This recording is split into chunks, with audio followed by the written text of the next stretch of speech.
Sekolah Ramah Anak. Assalamualaikum warahmatullahi wabarakatuh. Dalam rangka masa pengenalan lingkungan sekolah, berikut akan kita paparkan mengenai apa sih sekolah ramah anak, sekolah sebagai rumah kedua, dan sekolah tanpa kekerasan.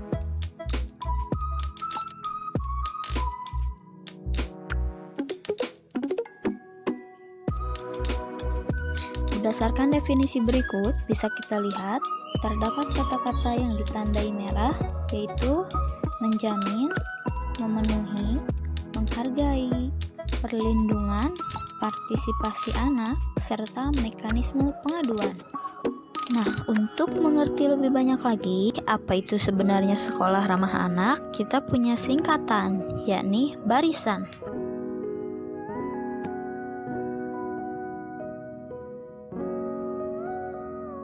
Barisan adalah bersih, aman, ramah, indah, inklusif, sehat, asri, dan nyaman. Wah, menyenangkan bukan jika sekolah kita sudah sesuai dengan barisan?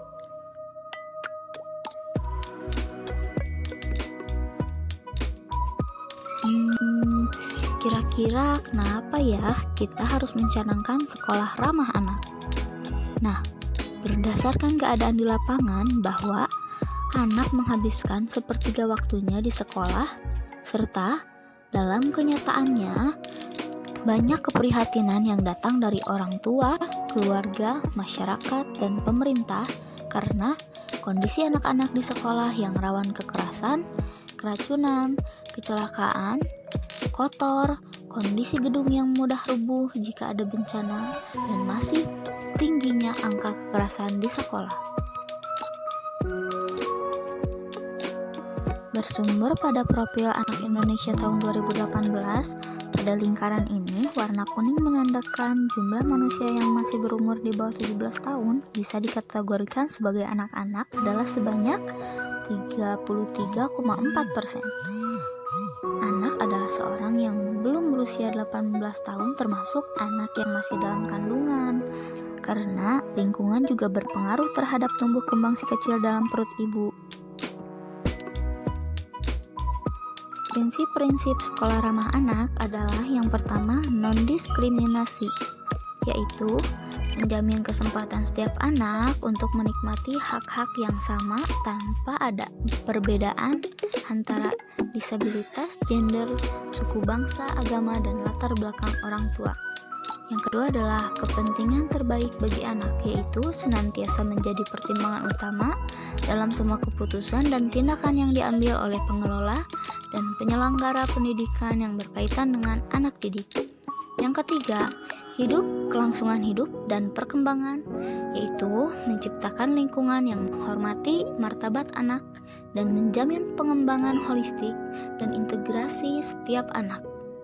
Yang keempat adalah penghormatan terhadap pandangan anak, yaitu mencakup penghormatan atas hak anak untuk mengekspresikan pandangan dalam segala hal yang mempengaruhi anak di lingkungan sekolah. Yang kelima adalah pengelolaan yang baik, yaitu menjamin transparansi, akuntabilitas, partisipasi, keterbukaan informasi, dan supremasi hukum di satuan pendidikan. Terciptanya sekolah ramah anak ini tidak akan terwujud tanpa kerjasama dari berbagai komponen, diantaranya kebijakan secara tertulis dan program sekolah ramah anak dibuat untuk kemudian diterapkan di lingkungan sekolah melalui pendidik dan tenaga pendidik agar terlatih tentang pemenuhan hak anak, sehingga menciptakan proses pembelajaran yang ramah anak tentu saja harus didukung oleh sarana dan prasarana yang memadai. Selain itu, partisipasi anak merupakan ujung tombak dari terselenggaranya sekolah ramah anak. Yang tak kalah penting adalah adanya partisipasi orang tua, lembaga masyarakat, dunia usaha, alumni, dan stakeholder lainnya. Yang perlu kita ingat bahwa anak mempunyai hak yang harus terpenuhi, diantaranya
Selain hak, anak juga tentunya memiliki kewajiban, di antaranya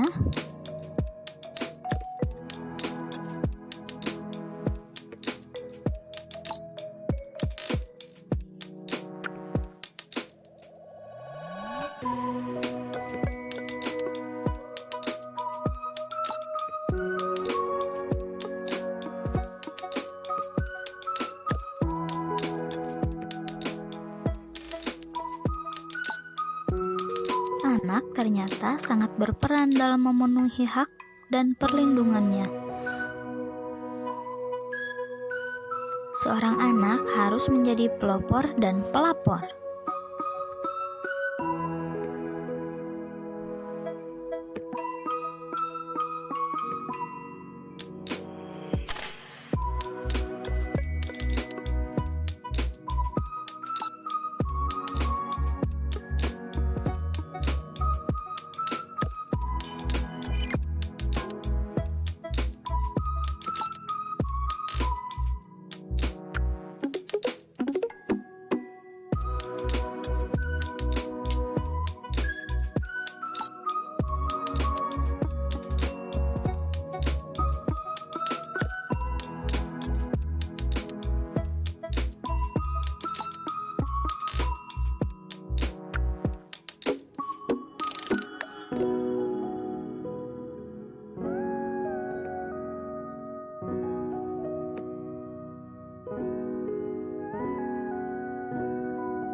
Wah, ternyata tindakan bullying itu banyak sekali macamnya, teman-teman. Tolong disimak ya, karena sekecil apapun yang kita lakukan bisa berpengaruh besar bagi sekitar.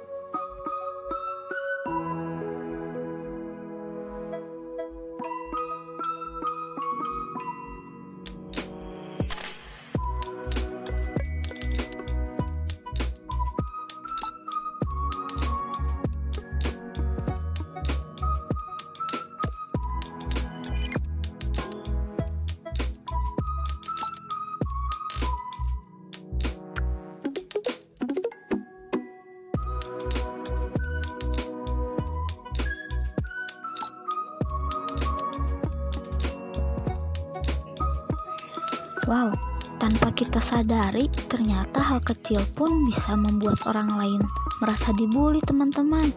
Jadi mulai sekarang, hati-hati ya.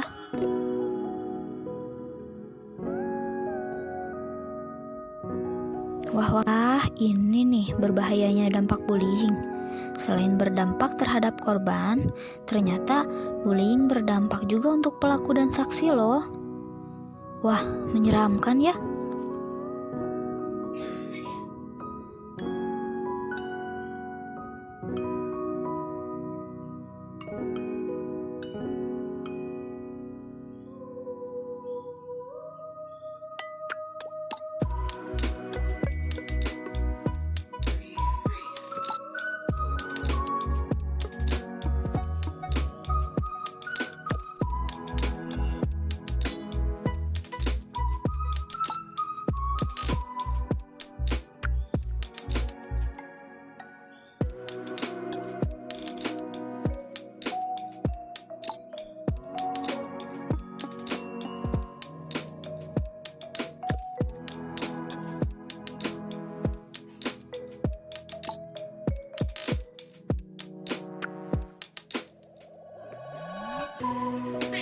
Nah, jika kalian mengalami atau menjadi saksi dari tindakan bullying tersebut, yuk kita jadi pelopor dan pelapor agar hal tersebut tidak terjadi lagi di sekitar kita dengan memenuhi langkah-langkah berikut agar tidak beresiko memunculkan masalah lain.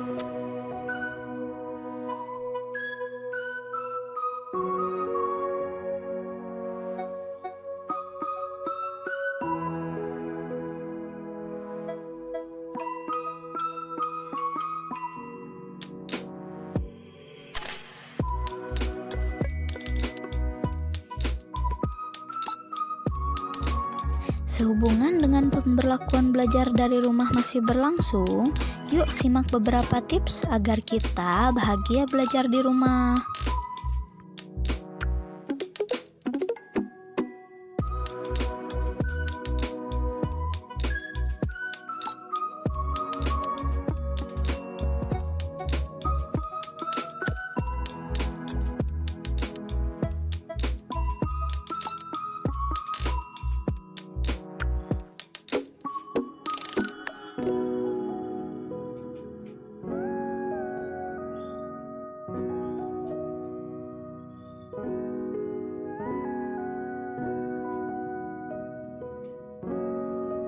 Wah, ternyata sederhana ya. Dari mulai mandi pagi, beribadah, sarapan pagi, hingga melakukan hobi yang kita suka. Setelah belajar, bisa membuat kita belajar dengan hati yang bahagia. Yuk, kita berikrar menjadikan sekolah ramah anak di Sekolah SM Islam Nurul Huda Lembang.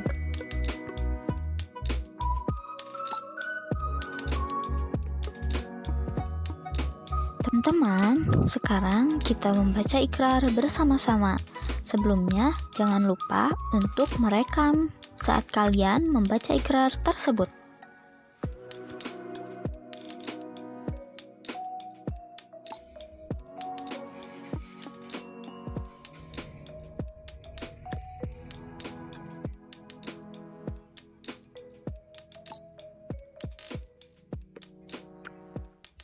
Sekian yang bisa saya sampaikan, semoga menjadi pembelajaran berharga bagi kita.